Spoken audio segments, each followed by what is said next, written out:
Hi everyone, good evening. Welcome to the first annual Aspasia lecture. So this is a new initiative of the Faculty of Philosophy in Groningen. And the idea is, so we have annual lectures where we will promote and celebrate the position of women in philosophy in particular, but in academia more generally. So it's very broadly construed. And our first speaker is, I'm very honored to announce our first speaker. It's Professor Jennifer Saul from the University of Sheffield in the UK.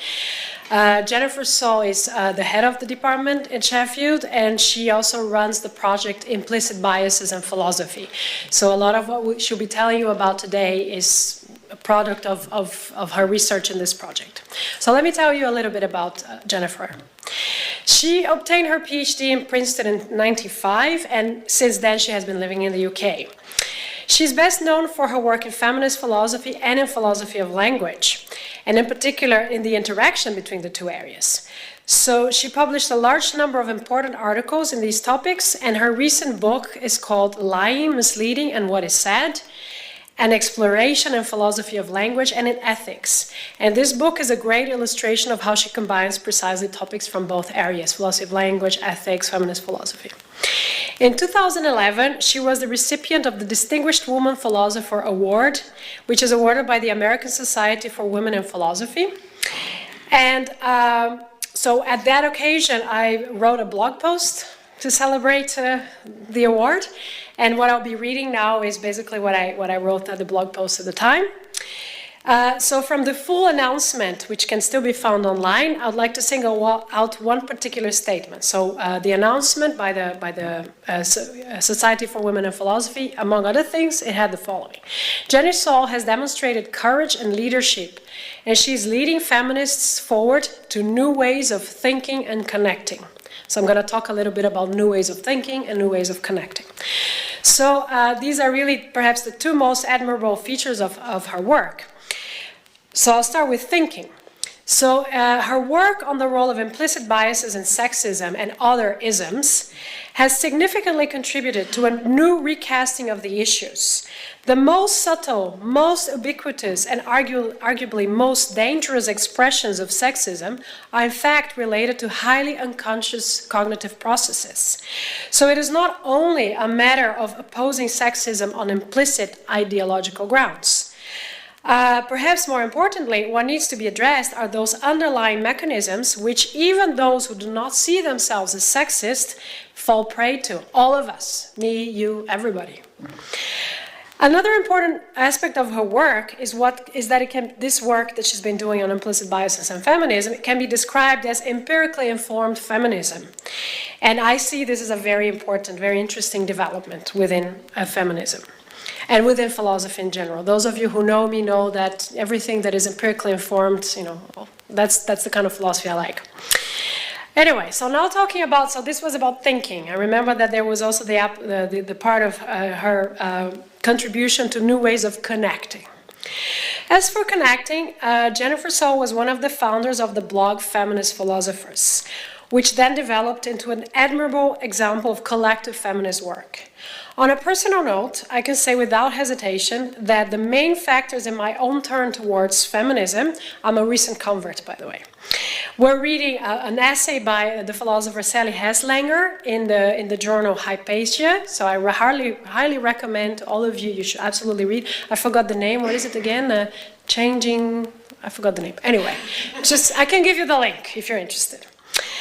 So one of the two things that were most important for me was reading this article and becoming a regular reader of feminist philosophers of the blog. And the same collective effort under Jennifer Saul's leadership then gave rise to two other important blogs, namely What Is It Like to Be a Woman in Philosophy and What We Are Doing About What It's Like. And these are blogs where people can submit anonymous stories about what it's like to be a woman in philosophy. Most of them, unfortunately, are very negative stories. Some of them are positive stories. And the second blog is devoted to measures that have been undertaken to improve the situation of women in philosophy. So in short, Jennifer Saul has made highly effective use of modern technologies in order to connect and unite people, and to disseminate an incredible amount of relevant information and discussion in wider circles. And this is again what she's doing here today, right? As I think I see many philosophers here, but I hope that there are also non-philosophers here. And I think it's very important that she's here to tell us about the results of her work on implicit biases, which is, of course, philosophically important, but has many more implications beyond philosophy. So that's why I'm very, very pleased to welcome Jennifer Saul as our first Aspasia speaker.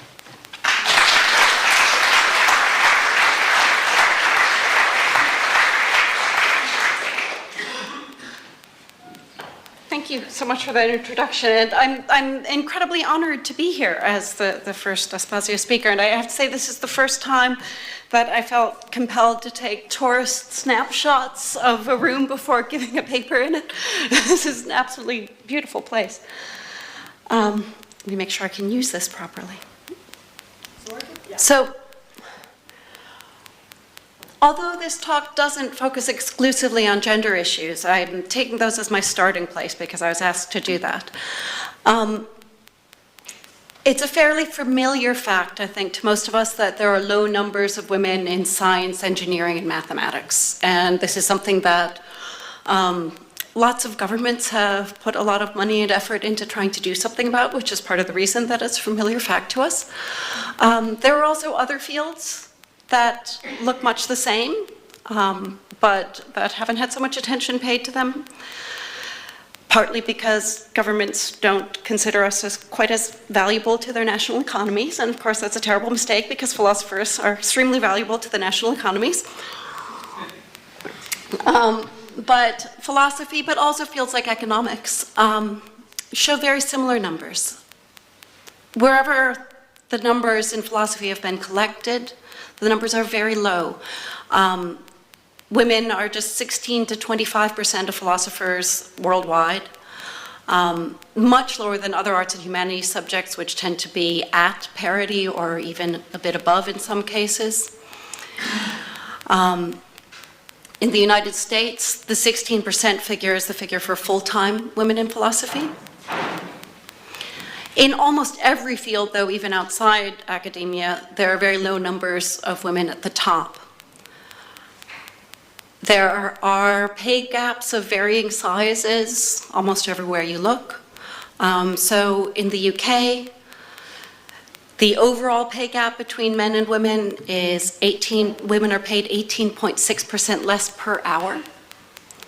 So it's not just a function of the number of hours worked, and 55% less per hour in finance, if you break that down by hours. And there are similar numbers in most other countries. There are also a lot more women at the bottom, and that leads to much higher rates of female poverty. So there are significant issues there. And the question is what those numbers mean. There are a lot of explanations that are given for these numbers.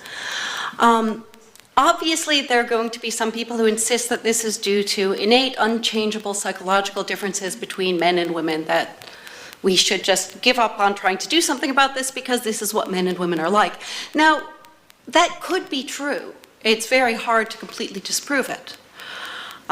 We've never seen what men and women are like in a situation where they don't have all kinds of other influences. There are also very, very good reasons to doubt these claims of innate, unchangeable differences. They're not going to be my subject matter here. But if you're interested in pursuing that, I'd recommend Cordelia Fine's book, Delusions of Gender. Another commonly cited explanation is that it's difficult to combine work and childcare, which of course it is. And this surely does contribute to a lot of the difficulties that women face. But that explanation only goes so far. And you can see this really quickly just by reflecting on the fact that there are lots more women in literature departments than philosophy departments. And women in literature departments are no less likely to have children than women in philosophy departments, right? And in fact, people who do literature tend to have to go and spend time in archives and be away from their families doing that. So it should in fact be harder to combine that with childcare than philosophy. So it's not going to be just about work and childcare. Could it be good old-fashioned conscious explicit sexism? Well, yes, that certainly does play a role. That does exist. It hasn't been stamped out.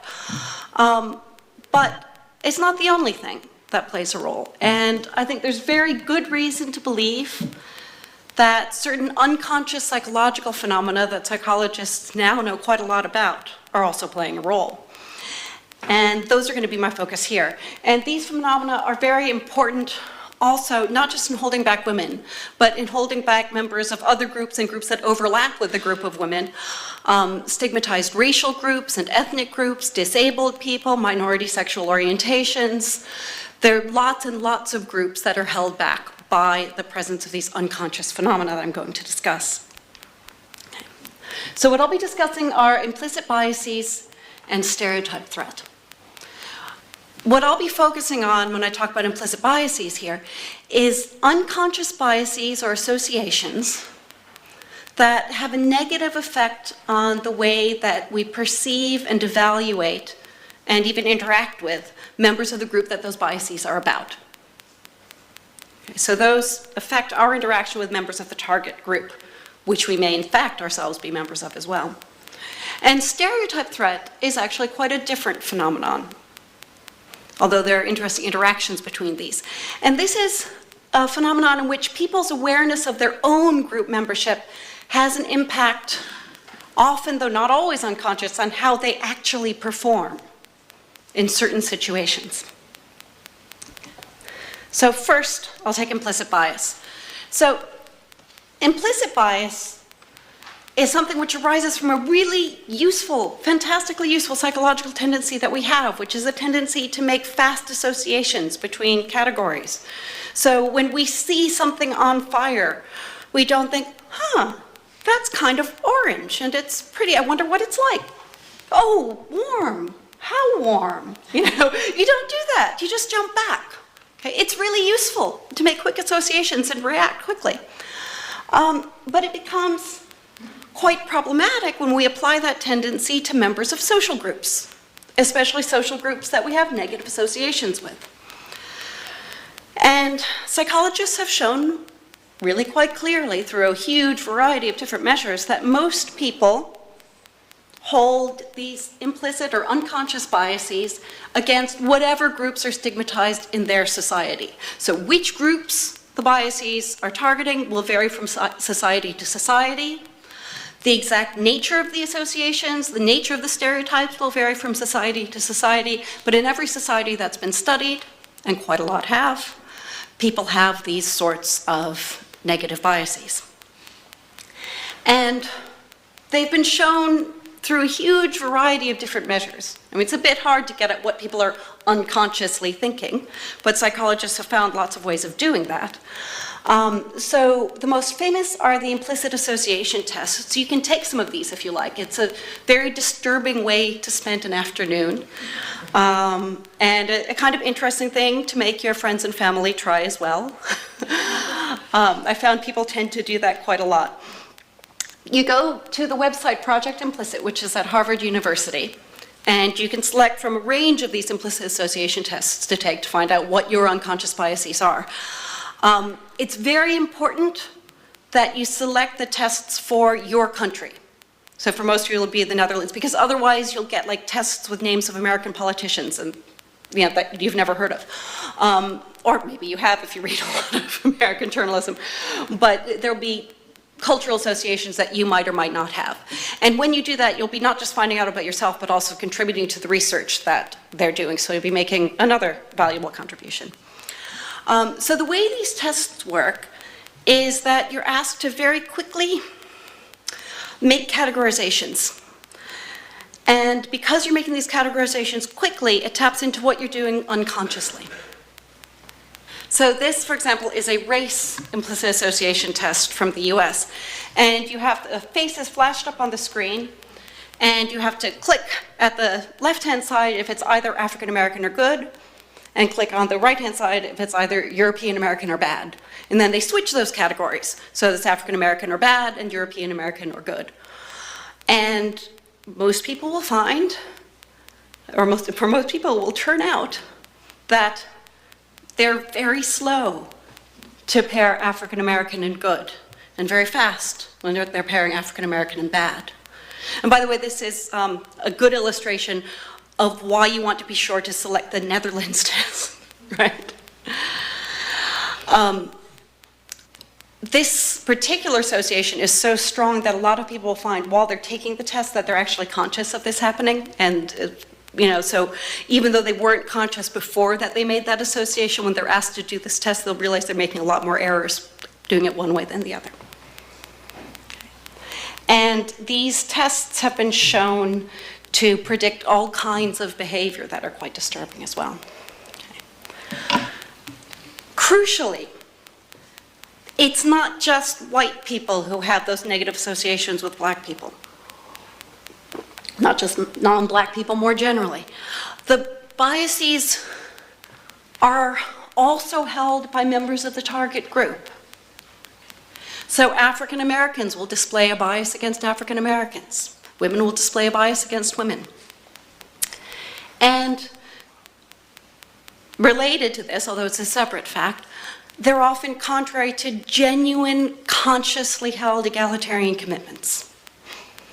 And the reason I have a picture of Jesse Jackson here is because he's such a great example of this. He's a very famous African-American civil rights campaigner who's devoted his life to fighting racism. And he has told a wonderful, horrible anecdote about himself, that he's found that one of the most disturbing experiences he's had in life is realizing that when he's in an unfamiliar city, walking down the street late at night, he hears footsteps behind him and feels nervous until he turns around and sees that it's a white man, and then he's relieved. Now, Jesse Jackson is, of course, himself an African American, and he does not consciously believe that African Americans are dangerous. He finds that belief absolutely repugnant. He's devoted his life to fighting it. And yet, because he lives in a racist culture, he holds these associations between African American men and danger. And those still affect what's going on in him unconsciously. And in this case, it rose up to consciousness when he realized he felt relief seeing a white man. Okay. So these biases are, as I said, manifested in behavior. There have been studies done in the UK where, well, I should preface this by saying in the UK, anonymous marking is very common. I gather it's not quite so common here. And that's why I have this illustration, because in the US, it's not common either. So the way anonymous marking works is you have an exam script, and the little black triangle there is where the student, it's folded over, it's opened up originally. The student writes their name there and then folds it over and sticks it down. And the piece of paper I have covering up there is actually covering up student number, not covering up a name. On a side note, the reason I photographed this exam is because when I actually opened it up, I found that the only writing on the entire exam was the writing that you see in that triangle.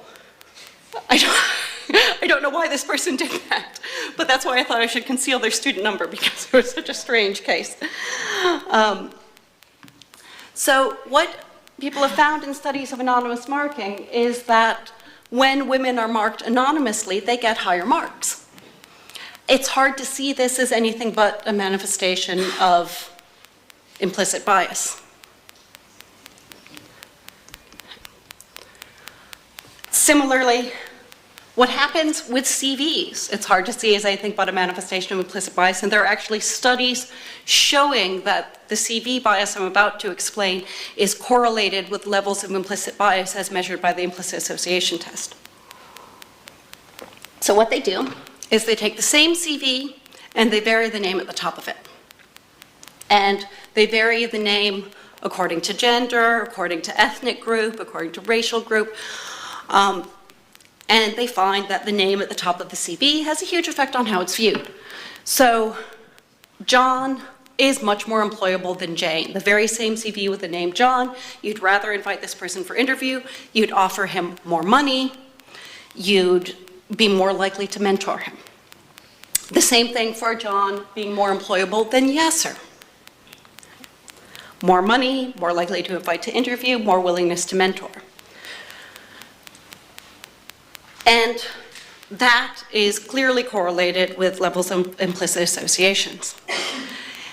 You might want to think that these effects are dying out. But the most recent study of the gender and CV bias was done in 2012 of scientists, and they found the same biases that have been found in all the previous studies, that the male CVs are judged to be more impressive CVs, higher at a higher level, more interested in mentoring, would offer more money.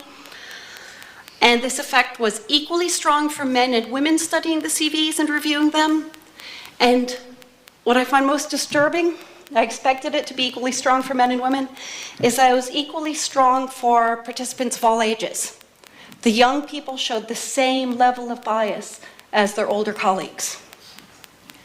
So it's not a matter of the bias generation retiring and then us, younger people who are free of biases will be better. It's not going to work that way. I thought I'd also mention what happens if you do something that's not just about altering the name, which is adding something which indicates parenthood. So the way they do this study is they take the very same CV and then add on to it an additional accomplishment. An additional leadership position, in fact, which is president of the Parent-Teacher Association. And it turns out if you add that on to a man's CV, it is indeed viewed as an additional accomplishment, and the CV goes to the top of the pile and it's better than any of the others. If you add it onto a woman's CV, it goes to the bottom of the pile. It's worse than any of the others. So lots of ways that the CV studies show unconscious biases in action. But it's not just about, marking and hiring are not harmless things. Those have huge effects on someone's life. But it's important to remember it's not just about stuff like that. These biases can give rise to violence and death as well. So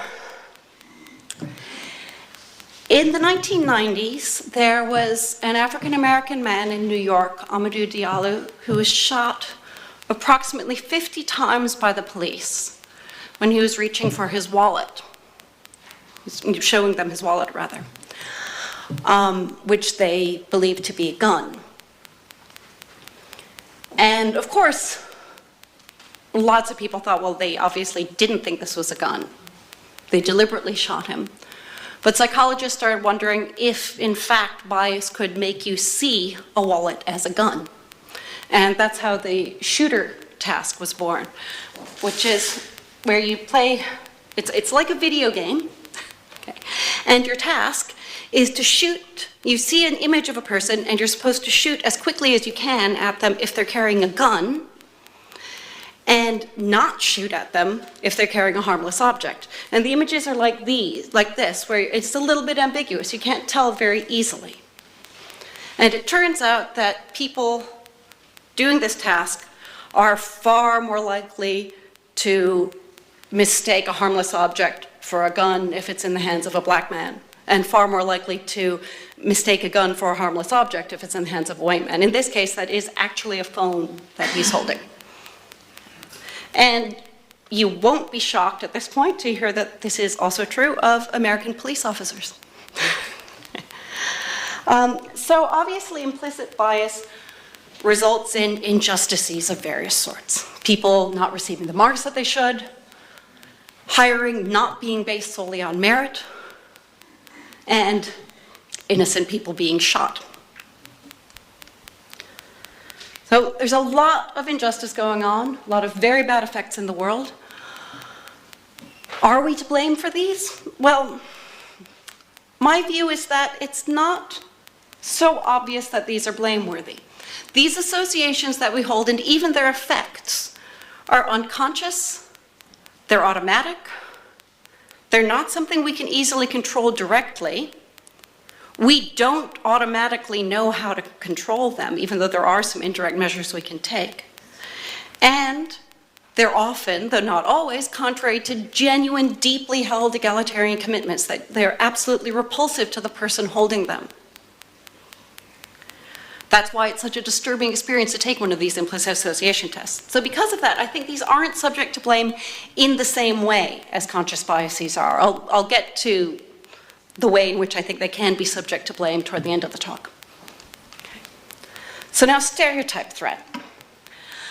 Stereotype threat as I mentioned before, is a kind of underperformance, failure to perform as well as they otherwise might by members of groups that are stigmatized as less good at some particular task. And this happens under certain circumstances when they're in a threat-provoking environment. And that's an environment in which they really care about doing well. Turns out if they don't actually care about doing well, they're not affected. The stakes are high, it's important, and something reminds them of their membership in a stigmatized group, or in a group that's stigmatized at that task, I should say. Okay, so what kind of thing am I talking about? Well, in the case of women, women who are reminded of their gender before taking a high-stakes math test will underperform on that test. That means their performance will be less good than it otherwise would have been, and less good than it is in other circumstances where they don't have this stereotype threat-provoking environment. What can cause them to be reminded of their gender? It's really easy. A standard thing to do on lots of national standardized tests is to tick a box indicating your gender before you take the test. That reminds you of your gender. Being surrounded by a whole bunch of actual men in a room can remind you of your gender and cause you to underperform. Or, I might note, being surrounded by a bunch of portraits of men. So, some people here know where I'm going with this. Just before this talk, I was sitting in this lovely room, admiring the windows, admiring the ceiling, and then for the last 15 minutes before the talk, I was brought into another room, where I was completely surrounded by portraits of old white men, in fact. And so, I'm here to tell you that I would be giving a much better talk if that hadn't happened. Black men in America at Ivy League colleges taking tests of academic ability will underperform. In fact, black men in America taking anything that they consider to be a test of academic ability will underperform. It turns out to be quite hard, though not impossible, for psychologists to generate situations in which they don't think they're taking a test of academic ability if they're doing something like that. But you can do that by saying, we're interested in studying the way that psychological processes work and the way that people think about these problems, and that's what we're trying to do here. And then it's not viewed as a test of academic ability, and the performance goes way up. I've been careful to say, or to correct myself when I slip up, that stereotypes threat isn't just something that happens to members of stigmatized groups. It's people who are members of groups that are stigmatized at some particular task.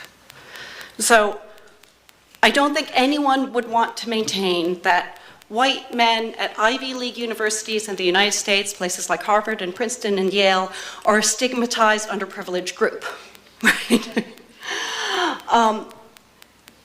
And yet, if you tell them that you're giving them a test of their athletic ability and do something to remind them of their race, like having a bunch of pictures of black athletes around them, they will perform much less well than they otherwise would. So you don't have to be a member of a group that's generally speaking stigmatized in your society to suffer from stereotype threat. You just need to be stigmatized at some particular task. And how early does this start? It starts very early indeed.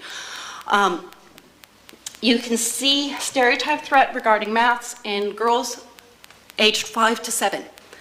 So if you have a bunch of 5 to 7-year-old girls and you have them color in a picture of a landscape before taking a math test, they'll do just as well as the boys. But if instead you ask them to color in a picture of a girl holding a baby doll, which is a very gendered picture that reminds them of being girls, their performance plummets.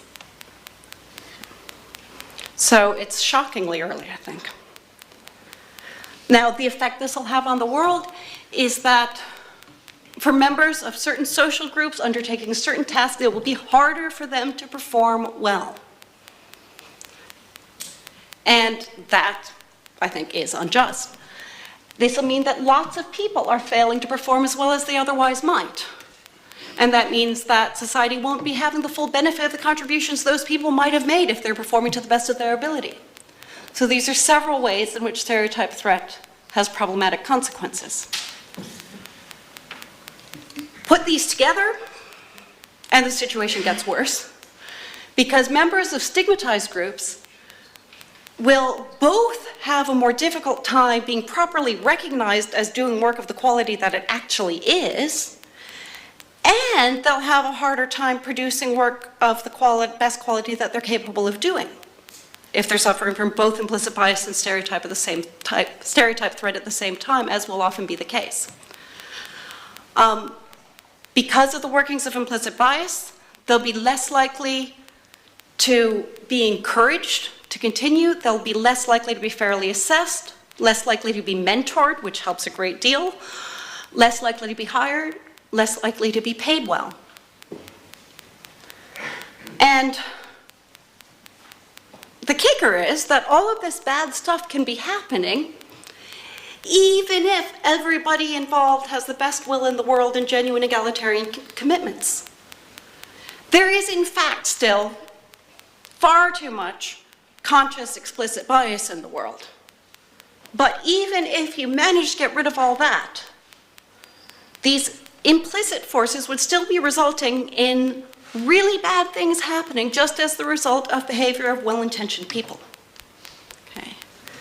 So I think that in a way, the more morally troubling of these is implicit bias. And I think that's a bit more of my focus here. The moral position we're in is that because we are human beings, and we live in societies that are structured by race and ethnicity and gender in hierarchical ways, because of that, we're very likely to in fact be influenced at an unconscious level by biases that we think are repulsive and that we're genuinely opposed to. We're likely to be acting in ways that are based on values that we strongly reject, acting in ways that have harmful effects on other people and perhaps on ourselves as well. We're acting in ways that, in fact, perpetuate racism, sexism, and other injustices by not giving these people the work the recognition that their work deserves, by not hiring them, by perpetuating occupational segregation, et cetera, et cetera. And all of this is obviously quite unfair and unjust. And I think this should be a really disconcerting thing to realize about ourselves, that with the best will in the world, we, all of us, are probably doing this.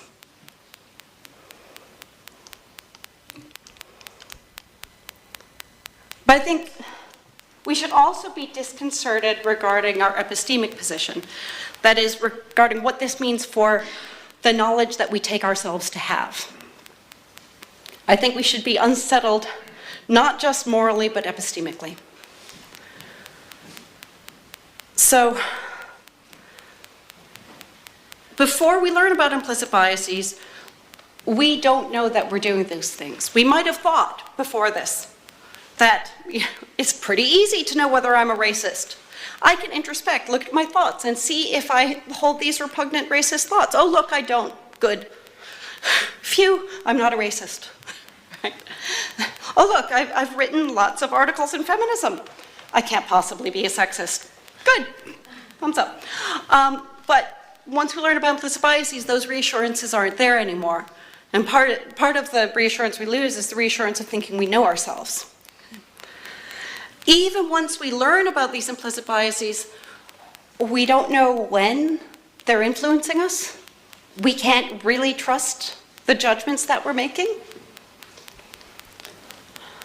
And these biases can affect us even at the times that we're most confident of our judgments. So even when we're thinking about the things on which we're experts. And I think the nicest illustration of this comes from prestige bias. There's a wonderful experiment that was done on prestige bias, one of my favorite psychology experiments. What they did was they took papers that had already been published in top psychology journals, and they resubmitted those papers to the same journals with fictitious names, with unprestigious university affiliations, totally unknown universities. What happened? 90% of them were rejected. And they weren't rejected for some very good reasons, like, well, actually, we already published that, right? Which would be a really good reason for rejecting it. Or, that's plagiarism, right? This is what they should have said. And it's kind of disturbing that they didn't. Instead, they rejected them for serious methodological errors, other than plagiarism. And I think this is one of the most disturbing results out there. Because the psychologists making those mistakes are making mistakes about what they know best. It's about methodology in their subject, right? They're saying methodological errors are being made here. And they're psychologists who are experts in the areas that the paper's been sent to them on. And without realizing it, these mistaken evaluations that they're making of those papers are being influenced by things that have absolutely nothing to do with the methodology that they think they're evaluating. They're being influenced by the university that the paper's coming from, the name of the university, which they would say has nothing to do with their evaluation. And they would probably think that was a terrible way to make this decision. They're being influenced by something they find repugnant. They shouldn't be influenced by the university. They should be looking at the methodology. And this is happening without any awareness that they're doing it.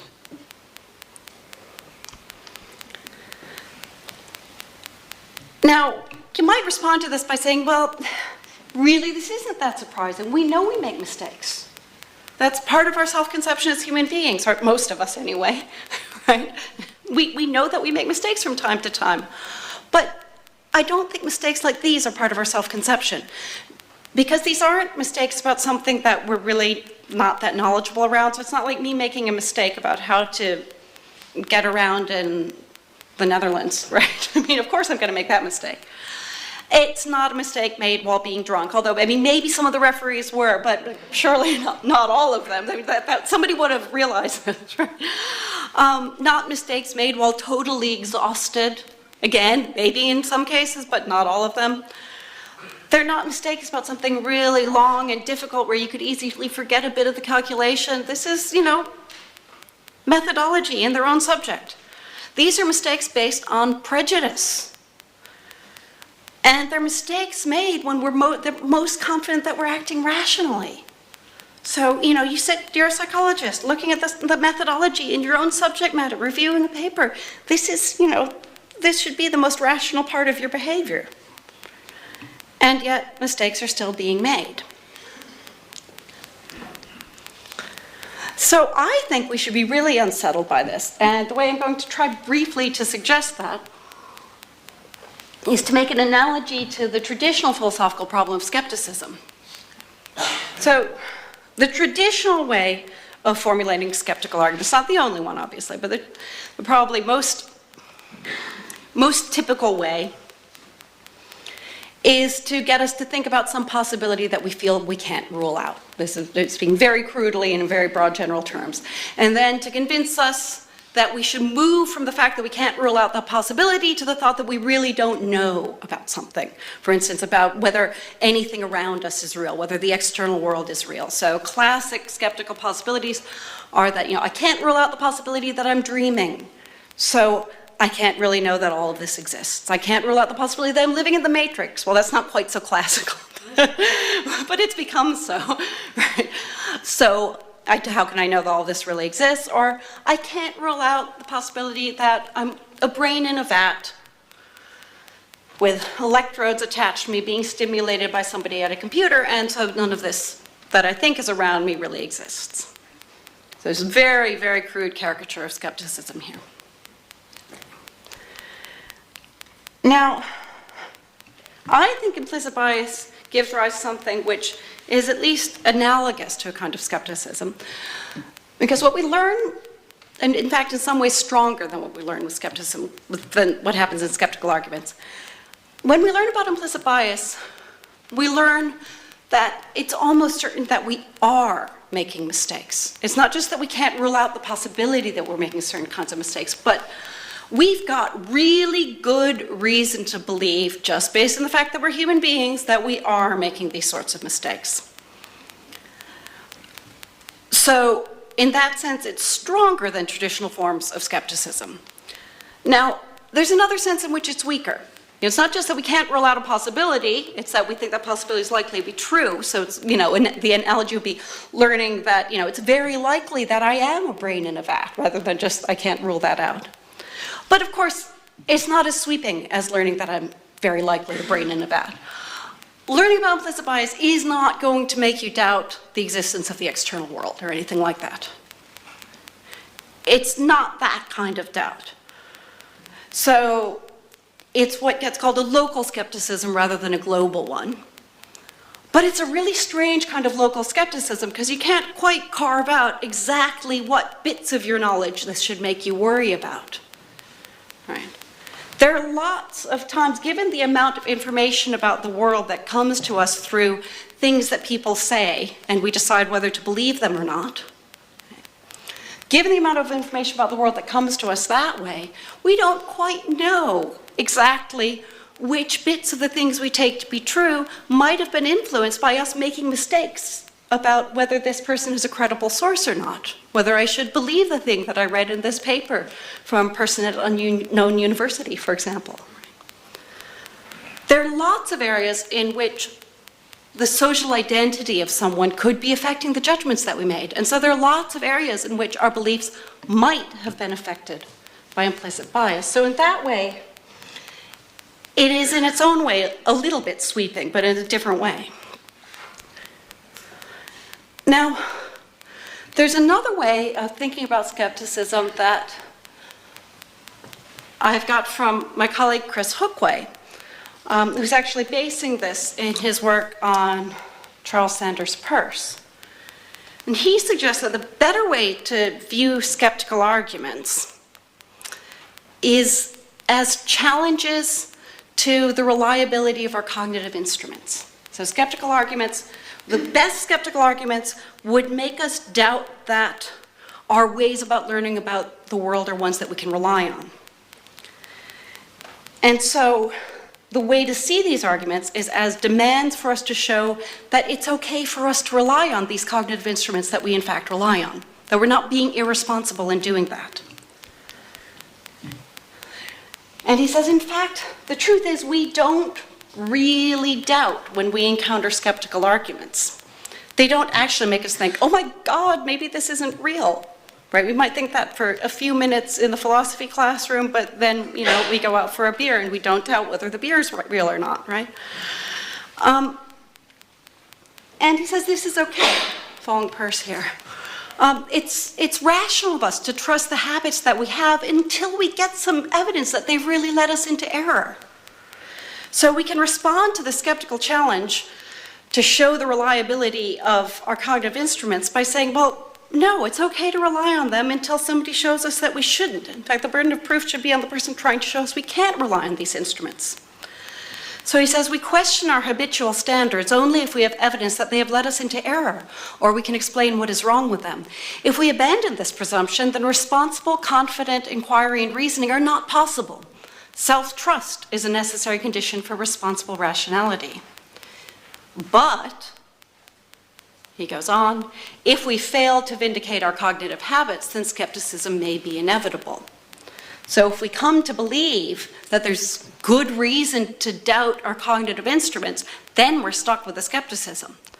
And what I think is that implicit bias gives us good reason to doubt our cognitive instruments.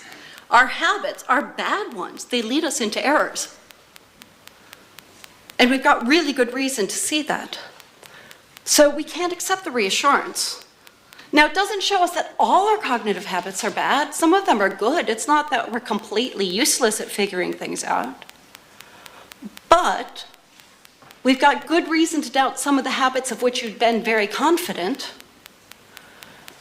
And we're not really going to be sure when we are going wrong, because so much of our interaction with the world is about dealing with people from social groups. I mean, every person is from a social group after all.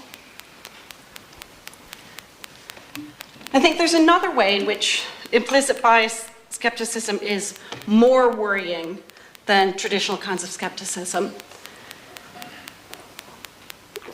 And this is that, look, suppose Suppose you actually are a brain in a vat. Is that going to make you change your behavior? I mean, really, if you think about it, you're actually doing pretty much as well as you can if you're a brain in a vat. I mean, learning that's not going to change things for you. But learning that you're unconsciously basing lots of decisions on what social groups people are members of, that you're basing lots of decisions in associations that you in fact consider racist and sexist and morally repugnant, that's not something you can just say, oh yeah, but I'm doing as well as I can. You know, what can you do? I'm a human. That's what humans are like. To some extent, I think you should say, I'm a human, that's what humans are like. But you shouldn't make the move from that to, well, what can you do? And you don't feel the pull of that, I think, most people. Because there's something incredibly morally troubling about what we all do as human beings. And so there's a demand for action that comes from this that doesn't happen when you're thinking about being a brain in a vat. Okay. So once you get this demand for action, the next question is, well, what do you do about this? And I'm only going to be able to touch on this very briefly. But importantly, some of the most common and natural things to do are actually big mistakes. So, telling yourself, okay, bias is bad, don't be biased, I'm not going to be biased. Don't think about race. I don't see gender, I don't see race, I don't see gender, I don't see race. Okay. That doesn't work. It makes it worse. Sometimes it can suppress it briefly, but then it backfires in a phenomenon known as ironic rebound. And it makes it worse. Okay. Another thing you might think would work in a slightly more subtle way is reflecting on some time in the past when you got it right, when you managed not to be biased. You might think, if I think about that time that I got it right, I'll remember what to do and I'll get it right again this time. It turns out that also makes it worse. That doesn't even make it better briefly. That one just makes it worse. And the reason seems to be that reflecting approvingly on this time when you're unbiased kind of makes you relax and feel good about yourself and how unbiased you are and trust yourself in a way that you really shouldn't. It also turns out that thinking about how objective you are, which is a lesson for philosophers, makes you more biased. Even being primed with the word objectivity makes you more biased. It's an interesting side note that every academic group that this is presented to has some reason that other groups would be subject to this, but they wouldn't. So I have a friend who's a social psychologist who works on implicit bias, and apparently a lot of the leading social psychology journals don't practice anonymous review, despite having published these papers for decades through a procedure of non-anonymous review. And my friend got really drunk at a conference and confronted the editor of one of these journals about it, and he explained, yeah, but it's different because I understand how all this works. I can keep it from happening.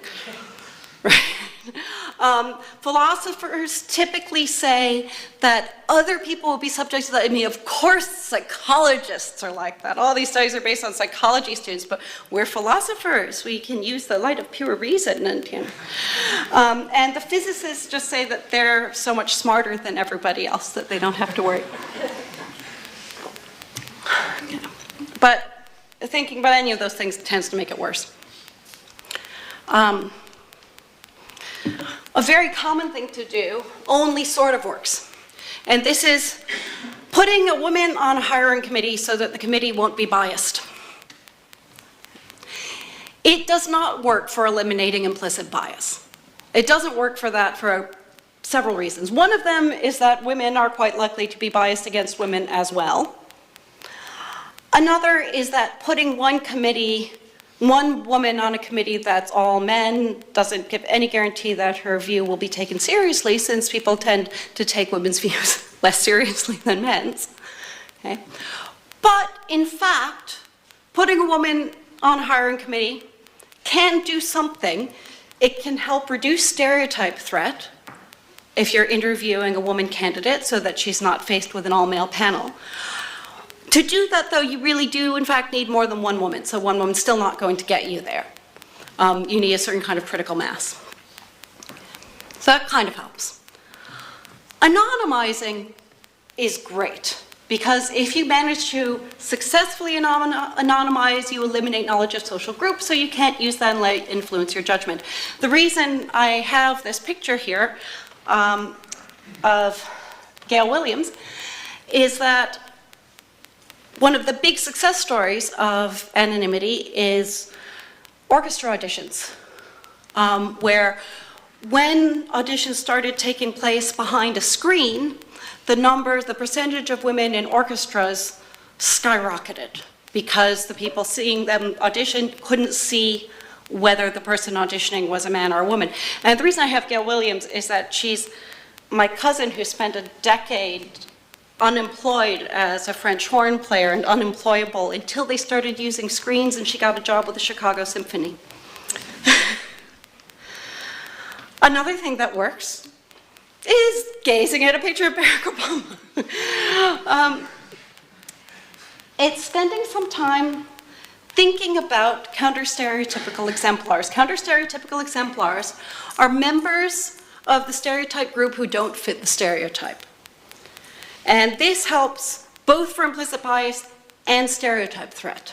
So it even helps, if you think you're going to be in a situation in which you're going to suffer from stereotype threat, thinking about a member of your social group who doesn't fit the stereotype can help you in that situation. It can also help reduce manifestations of implicit bias. So if you spend time gazing at a picture of Barack Obama for 5 minutes before taking the implicit association test, you don't display the same negative stereotypes about African Americans. It works even better if you actually spend time with a counter-stereotypical exemplar. So it's not that we all have to go hang out with Barack Obama, but this is yet another reason that it's good to have more diverse workplaces, for example. Although, of course, we'd all like to go spend time with Barack Obama. I don't think he wants us to. So getting more counter-stereotypical exemplars into your workplace or your educational environment is a great thing to do. It reduces both stereotype threat and implicit bias. It, in fact, reduces not just the manifestations of these things, but the more you change the regularities in the world, the more you break down the stereotypes. So if there come to be a lot more women scientists, your stereotype of a scientist isn't as male as it was before. I think probably our stereotypes of doctors are not as male as they used to be because there's so many more women doctors, although we probably still first think of a man when we think of a doctor.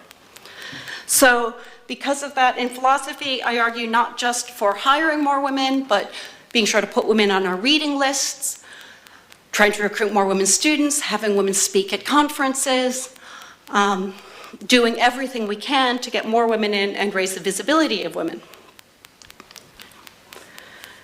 Now, of course, the standard objection to trying to get these counter-stereotypical exemplars in is, but you're suggesting that I should make selections on the basis of something other than merit, and that's wrong. So don't tell me to add women to my syllabi. I select people for my syllabus based solely on who are the best philosophers. And the response to that is simple, no, you don't. Right? The judgments that we are currently making, all of us, are not based solely on merit. And this is true for me as much as for everybody else. Our judgments are based in part on implicit biases. Research shows that quite clearly. So they're based in part on social prejudices. And once we know that fact, then we can see these prejudices are preventing us from accurately seeing merit. We can't tell which is the best paper with any confidence because our judgments, if it's non-anonymous, are likely to be influenced by social group membership. So the only way we are ever going to be able to properly judge merit is if we first break down these bad biased habits, and to do that, we've got to change the regularities in the world. That is, we have to get more counter-stereotypical exemplars in. And as a side note, it's worth noting that the reason the women's names don't leap to mind for the syllabus or conference, for example, is very likely to be in part because of implicit biases. And that means that by actually thinking a bit further and trying to think of women to add to the syllabus or to add to the conference, you're likely to think of some really excellent people who you might have otherwise overlooked. Another thing that works for implicit bias, and this is a little bit surprising given what I've already told you, is spending some time thinking about a time in the past when you were biased. If you spend time thinking about a time in the past when you weren't biased, it makes it worse. But if you spend time thinking about a past failure to be unbiased, that actually makes you less biased. And the techniques get even stranger. This is one of the newer discoveries of psychologists.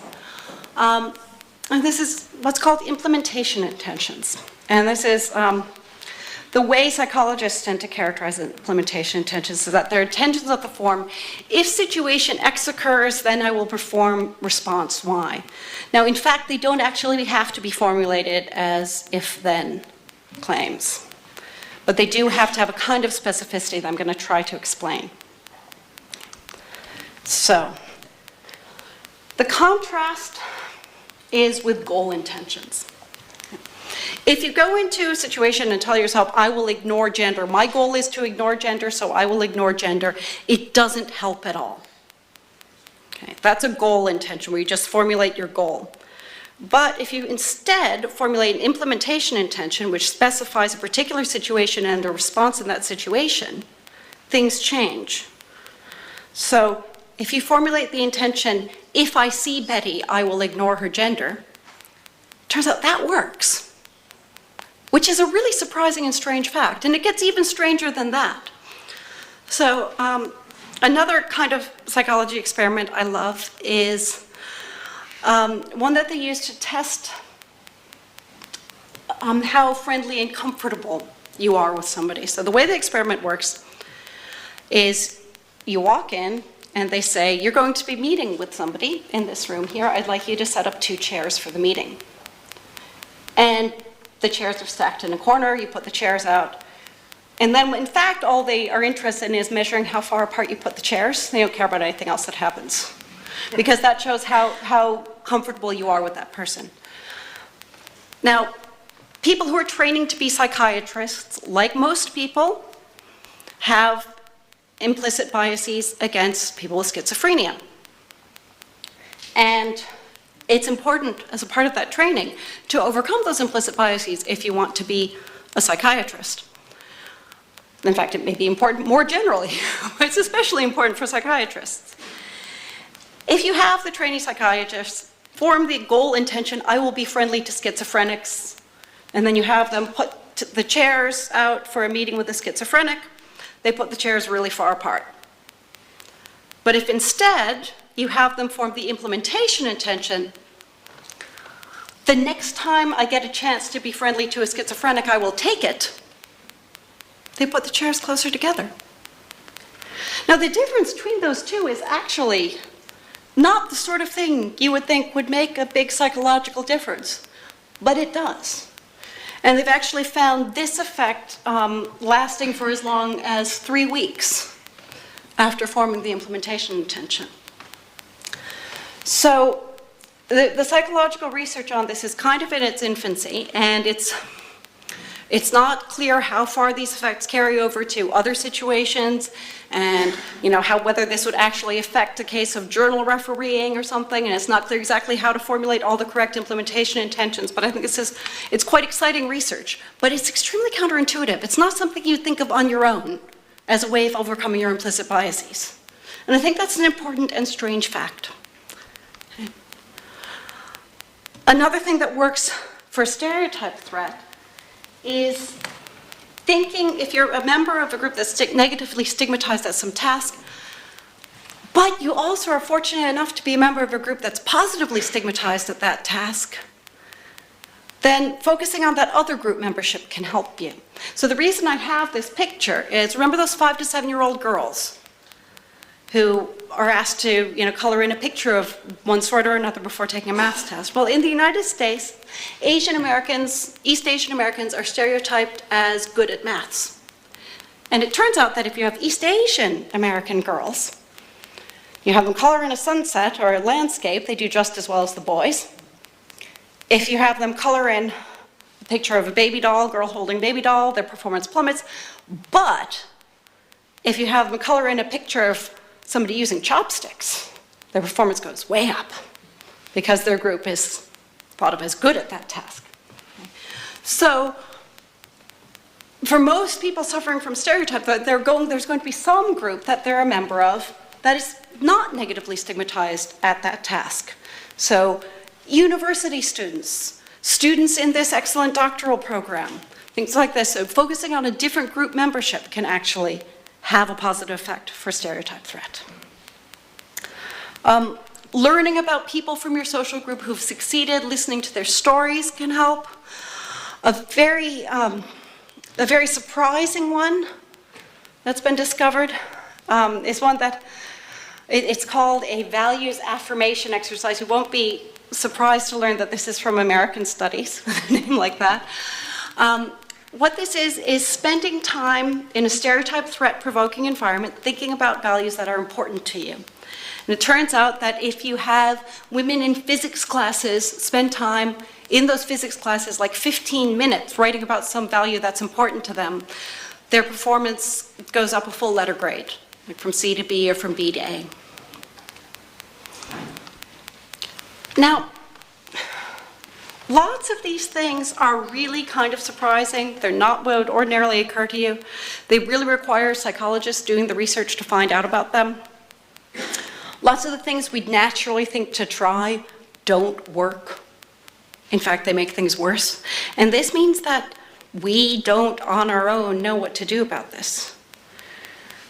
So to even begin to fix our cognitive instruments and become more reliable as knowers, become more reliable in finding out about the world, the first thing we have to do is accept that our cognitive instruments are faulty. We need help. So just as I don't try to make my own glasses to help me see, I've got to go to the psychologist and get them to find out, get them to tell me what I can do to be better at learning about the world. Now, I think it's important, I think it's extremely important, politically in fact, to get people to accept this fact about themselves. I think to do that, it's vital to raise awareness that implicit bias is an absolutely ubiquitous phenomenon. It's a part of being human. We've all got some of these implicit biases. And I think a part of that is rejecting the picture of bias as something that's always blameworthy. It's something that shows you're a bad person. I think people are much more likely to accept, that they might be biased, it shouldn't say blameworthy, to accept that they might be biased if accepting that doesn't mean accepting that they're a bad person. So I think we have to reject the standard picture of what it is to be biased. Okay, so our standard picture is that if you're a biased person, you're really obviously racist or sexist. So this is our standard picture of what it's like to have racial biases. And it's really easy to look at that and think, oh, yes, that's a bad person. I'm really glad I'm not like that. Phew. Okay. And I think it's vital to give up that picture of how bias works. It's not just something about bad people, it's something about being human. And I think, in fact, many biases are unconscious and they're blameless. People are totally unaware of them and the effects that they have. Even when they're aware of them, they don't know what to do to combat them. They may do something that makes it worse, even when they're trying to make it better. And in those situations, I don't think it's appropriate to blame people. But once you learn about implicit bias and once you learn things that you can do to overcome it, you do become blameworthy if you don't try to do anything. And so I'm sorry to say that you may have walked into this room blameless, but if you don't try to do something, you become blameworthy. So everybody needs to work to change this situation. And in fact, the most effective, it's very hard to, you cannot sit down, no matter how much you know about implementation intentions, you can't form implementation intentions that will prepare you for every social situation you might encounter. There are things that we can do as individuals, and we need to do them. We need to, work for anonymous marking, work for anonymous review, try to think about counter-stereotypical exemplars. There are lots of things we can do as individuals. But the most effective changes will come from actually changing our social world. We need large-scale collective action. We actually need to change the regularities in the world so that we don't have such occupational segregation, housing segregation, so we don't have these hierarchically organized societies. And that's the only way that we'll ever fully overcome this. I'll stop there. Thanks.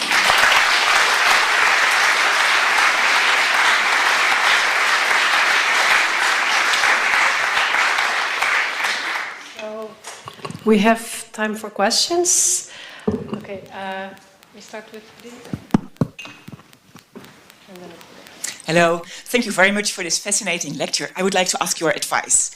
So in my building, I'm the only woman full professor.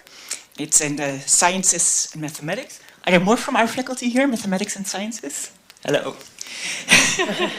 Yes. So I'm very often in hiring committees. And in fact, a while ago, we got a training on implicit biases with many of the people in the faculty who have this kind of positions. But it doesn't seem to help. So I'm in such a committee, we get a woman there who is very dedicated to her science, who is giving a brilliant lecture, but who is very nervous because she sees only 1 woman and 7 men in the room. And then when we evaluate the woman, it seems as if I've seen somebody completely different from the others, and I cannot persuade them about her quality. So what can I do? On the hiring committee, yeah. What can I do? Okay, so one thing that is always suggested, I think is a very good suggestion, is to make sure the hiring decisions aren't based too much on any one factor. So before you invited those women there, or the candidates there, you actually had read a lot of their work, right? And what tends to happen in philosophy, and it may also happen in your field, is that it tends to be that the job talk winds up being the most important factor because that's what happens right there and it has such an impact. But in fact, it's not actually right to base decisions solely on that one piece of information. The fuller picture requires remembering all of that other stuff. And so one thing to do is to make sure that people are aware of the possible effects of stereotype threat. So it's going to cause women to underperform in that situation. They need to know that the women will underperform in that situation. But they also, even leaving aside stereotype threat, they should be taking a more balanced view of the whole candidate, and they'll end up making better hiring decisions if they do that. And so what people sometimes urge is having them write down their views of the written work in advance of the meeting where they're hiring, so that they've committed that to writing. You can go back and look at it and say, actually, you thought this paper was better than that one, right? And make sure that that is given proper weight and it's not all based on the job talk. Now, anonymous hiring is very hard to actually pull off. I think it's perhaps even inappropriate in academia to try for completely anonymous hiring because you need to know whether somebody can teach. And you can't judge that behind a screen like you can with an orchestra member. Right? But what you can do is you can anonymize the written work and have a large number of department members read anonymized written work. So once you get your long list, you can distribute anonymized versions of the written work and get people to write down their judgments of that. And make sure that you have it on paper so they can be referred back to. So that's something I'd suggest. Okay, the next question is behind. I was wondering if you could comment on what you think about the origin of these biases and what you think they tell us about human nature. Well, okay, humans, so one thing about the origin is that we, as I said, we are beings that form associations between categories. But we are particularly interested in social categories. Now, in fact, it's not that these are natural social categories for us to form in general. I mean, racial classifications in particular differ from culture to culture enormously. Okay? And it turns out that if you get people in a lab and you invent social groups, You say, you're a flurg and you're a blurg. This is what flurgs are like and this is what blurgs are like. And you spend 10 minutes making up stories about these imaginary social groups. They start displaying implicit biases about those social groups. Right, so that the specific nature of the groupings that we make and the associations that we have with them are not a part of human nature, but the tendency to make those associations is. And in fact, I think that it is, okay, that the one thing about this is that it's very helpful in that they've done studies where what they're testing is how willing you are to talk to somebody who walks up to you, say at a football match, and says, I'm a psychologist, I'd like you to answer some questions. And it turns out that you're much more willing to do that if the psychologist is a member of your own racial group. Unless they put a hat or a shirt on the psychologist that's the same as your football team. And then the football team matters more than the racial group. So we have a tendency to care about social groups, but we're very flexible as to which social groups we care about more. And you can actually overcome them by getting people to focus on other social groups. And so they found that if you just putting people in a school where there are members of lots of different races isn't enough to break down those barriers because they'll segregate themselves into the different racial groups. But if you give them shared tasks that they have to work on in a cooperative manner, in groups, they'll come to care about those cooperative groups more than they care about the racial groups. So it actually gives some potential for change, I think. Other questions? Over here? Oh, also here. Okay, so first there. And Thank you for a very nice presentation. I learned something about myself tonight. I have a general question basically about how the human being actually is afraid of himself, maybe. I mean, the fear of sharing resources with other people. I think probably the root of this implicit bias comes from the fact that I don't want to share my resources with somebody else. Now, whether that's now with another, say, a woman, because up until now I have learned to share it with men. And then now a woman comes and wants to share the resource with me. Or another ethnic group comes here. Xenophobia, for instance, is a prime example of that. Yeah. That people do not want to share the resources with somebody else. yeah. Now, is that genetic or is it done socially learned? I can't. That's a very big and difficult question. I think there is a tendency to care more about members of your own social group, but as I said, which social groups those are will vary a lot, and this is likely to go very far back. Now, of course, the earliest humans weren't living in situations in which they'd see people who looked very different from themselves. So it wasn't about looking different. It was about, the people who lived over there. And this is why these things are so malleable. But I think there is a tendency to care more about your social group. And whether that's something which can be socially overcome, I don't know. Okay, so there's a question here. You also have a question? Hi, I'm from Germany. I'm interethnic trainer. I'm sorry, I didn't catch that? I'm interethnic trainer. Ah, right, okay. In the first 30 seconds of meeting a person, we have our prejudice about the other. Yeah. My question is there a difference in perception of other people, of other groups, social groups, ethnic groups, in the different European countries? Because in the UK you have a lot of British Indians. The UK was a colonial society. France was a colonial society of more Arabic people. The Netherlands was a colonial society, and in Germany you have a lot of minorities who are Turkish. Yeah, there are absolutely enormous differences from country to country and from time period to time period. I mean, so there are some countries in which immigration is relatively recent, and which immigrant groups are present in which countries varies a great deal. What the stereotypes are about those groups varies a great deal. There's enormous variation. I mean,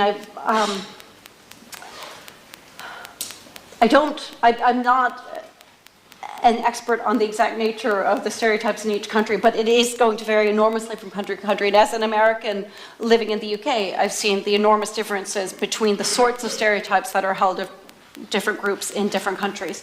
But as I said, it varies over time. So in the US, Irish and Italian Americans are sort of paradigmatic white Americans now.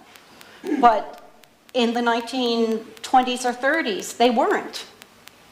So it's, these things vary enormously over time and from place to place. Okay, so we have 3 questions lined up. So, I mean, we have 10 minutes, so that should be okay. But if we keep it a bit short. This is the first one. It's your turn. I can get up.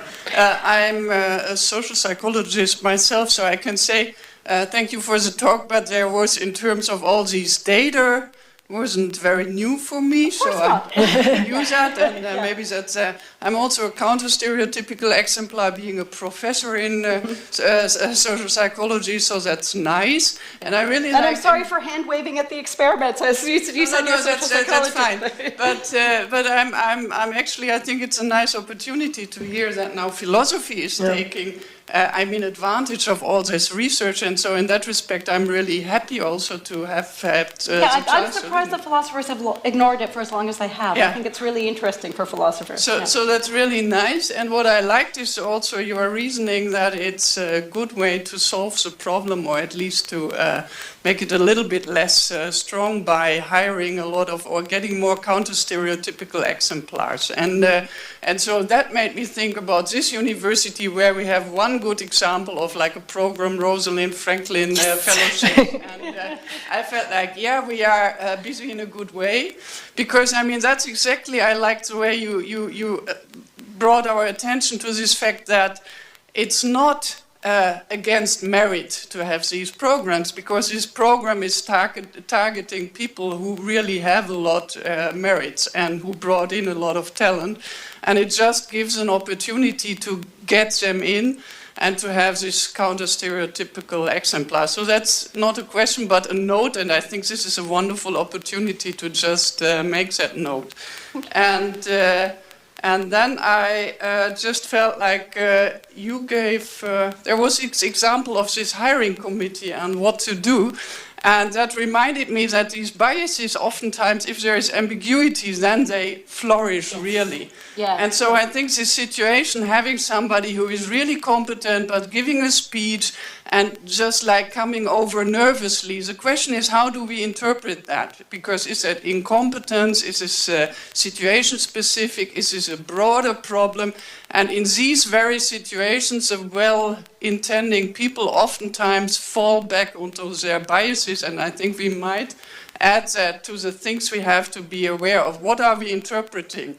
Are we kind of interpreting ambiguity? Because then we should be extra alert about our biases, and I think that's something I would like to add to the discussion. And I'd like to say a bit more about that, because that connects with another point I should have made in response to you, which is that it turns out that people will shift which criteria are most important to them depending on whether they're dealing with a man or a woman. So, for example, whether on-the-job experience is more important or credentials are more important will shift. So you might get your colleagues to talk in advance about whether what's most important is the research record or the teaching ability. And they'll probably say the research record, right? And then when you see the woman who's stumbling over her words a bit but has written great papers, you can then say, well, actually, research record was supposed to be our primary criterion of employment. And while that might speak to teaching ability, I don't think this should concern us when it comes to research record, because that's about the written work. Bartelt? Yeah, so thanks very much for your talk. So during the last part of your talk, I came up with a question, but it's a rather potentially sexist or racist question. Well, it's very brave of you to ask. So the question is, so there are these strategies to overcome these biases and these stereotype threats. So are some people better at overcoming them than others?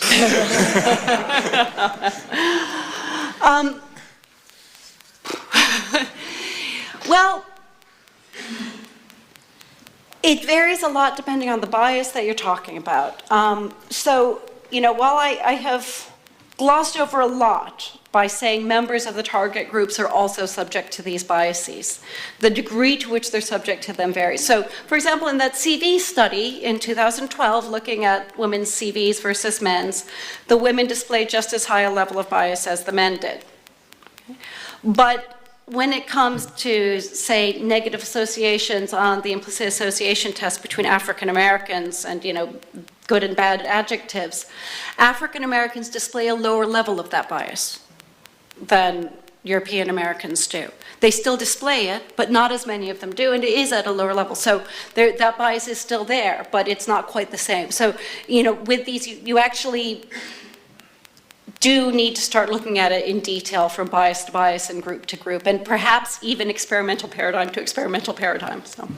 Well, but I guess you should also say, like, who are the people who are better able to overcome biases? Those who admit Oh, well, absolutely. Of having those biases in the first place and knowing that it's looming large all the time. And those who are, actually, this is actually very important.